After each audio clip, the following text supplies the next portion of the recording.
कमजोर गाय बीमार होते हुए भी अपना गुजारा करने के लिए एक सामान ट्रांसफर करने के काम करती है। दादा हर रोज उसे काम करते हुए देखता रहता था और उसके मन में कुछ सवाल भी उठे। हद तो तब हो गई कि जब गाय बीमार थी और उस दिन ढेर सारा वजन लेकर जा रही थी। दादा रोज रोज उसे ऐसी हालत में देखकर उसे रहा नहीं गया और उसके मालिक से मिलने का सोचा। फिर वह गुस्से में बाइक उठाया और गाय का पीछा करते हुए उसके मालिक के घर चला गया। वहां पहुंचकर उसने देखा कि एक रेड बुल बिना रहम के गाय के ऊपर ढेर सारा सामान लाद रहा है। दादा गुस्से में आकर रेड बुल से बोला, तुझे शर्म नहीं आती है उसके ऊपर इतना सामान रखते हुए? उसकी तबीयत खराब है, उसके बाद भी तू उसके पीठ पर वजन पे वजन रखे जा रहा है। रेड बुल गुस्सा हो गया और बोला, तुझे उससे क्या लेना देना? मैं उसे पैसा दे रहा हूँ, मैं जितना भी सामान रखूं उससे तुझे क्या लेना देना? जाओ अपना काम करो। रेड बुल जब उसकी बात नहीं सुनता है तो दादा पुलिस थाने में उसके खिलाफ कंप्लेंट करता है, लेकिन वे लोग उसकी बात नहीं सुनते और सभी पुलिस वाले मिलकर दादा को डांट कर भगा देते हैं। दादा उदास मन लेकर वापस घर आ जाता है, लेकिन वह गाय की मदद के लिए कुछ उपाय निकालता है।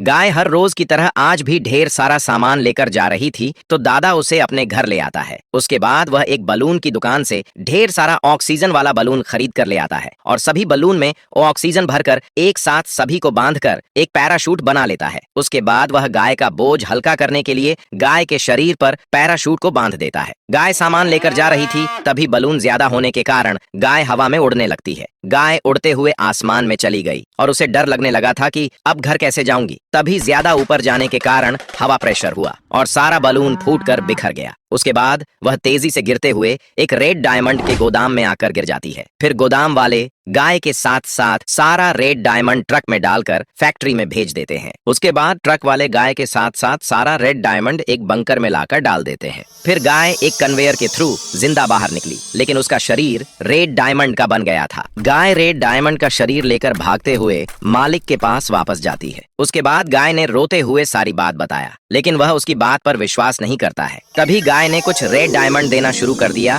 और रेड बुल बहुत खुश हो गया। लेकिन थोड़ी देर बाद गाय ने रेड डायमंड देना बंद कर दिया तो रेड बुल गुस्सा हो जाता है और उसे मार मार कर काम से निकाल देता है और ना कि घर से बल्कि शहर से भगा देता है। गाय भागते हुए दादा के पास जाती है कि शायद वह उसकी कुछ मदद कर सके। गाय ने बलून से लेकर रेड बुल तक की सारी घटना बताई तो दादा भी हैरान रह गया और बिना कोई सवाल जवाब के गाय को अपने ही घर में रखने के लिए तैयार हो जाता है। लेकिन नसीब तो देखो, गाय ने पहले से भी ज्यादा मात्रा में रेड डायमंड देना शुरू कर दिया और रेड बुल को पता चलते ही वह दादा से गाय को छीन कर ले जाने की धमकी देने लगा। दादा बोला, अगर तू गाय को ले जाना चाहता है तो इसका फैसला वीडियो देखने वाले करेंगे।